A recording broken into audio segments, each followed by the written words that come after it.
Една средба, две толкувања. Според македонската влада, Заев добил ветување од Меркел за точен датум за старт на преговорите на Македонија со Европската унија во септември, а пораките од берлинските пратеници се дека Бундестагот допрва ќе решава во септември за евентуален датум. Дали работите се кристално јасни? Одговорот е не. Имено надежта што македонската влада ја представува како датум, несомнено може да биде ново фијаско, што значи дека останува отворена опцијата за враќање на мандатот од страна на Заев, како што и самиот најави. Но дали тоа ќе се случи? Извори на Алфа од Бихаќка велат дека предвремени избори нема да се распишат, односно ќе се чека септември, па потоа ќе се решава. Тоа значи дека летово може да биде неизвестно. А неизвестна станува и метлата, односно реконструкцијата, со оглед на тоа што премиерот рече дека таа би била непотребна ако немаме датум, односно ќе се распишат превремени избори. Значи дека и владиното чистење ќе го чека септември. Тоа го предвидуваат и нашите извори од Бихаќка, кои засега го чекаат прво Заев назад во Скопје. Заклучокот е дека ниту датумот е тука, ниту пак метлата ќе се случи, што значи премиерот избоксува некој месец плюс. Сепак, кои се следните официјални чекори, ќе каже самиот Заев.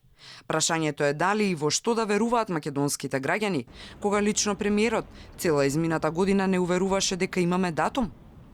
Македонија доби датум за почеток на преговори јуни 2019 година.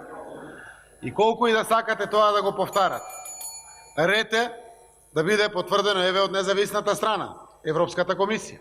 И излезе председателот на Европскиот совет заедно со мене на пресконференција, со брендирана позадина да го потврди тоа. Комесарот Хан, кој што е задолжен за преговорите, кој што тоа му е надлежност, го потврди тоа неколкукратно и ќе дојде во Македонија да го потврди. Мислам дека е дегутантно до ден денеска да продолжи да се негира фактот дека Македонија доби датум за преговори. Една година подоцна, како и тогаш кога речеот и датумот е тука, за него убавата вести ја сподели на социјалните мрежи, тогаш селфи со неговите министри, сега статус дека датумот е наш во септември. Оно што во овој момент е повеќе од јасно е дека македонскиот пат кон Европската унија е несигурен и полн со дупки, како и голем дел од скопските улици. Чекорењето треба да е безбедно, внимателно, прецизно и концентрирано. А без реформи, само со променето име, шансите се еднакви на нула. На сето ова стои уште една димензија.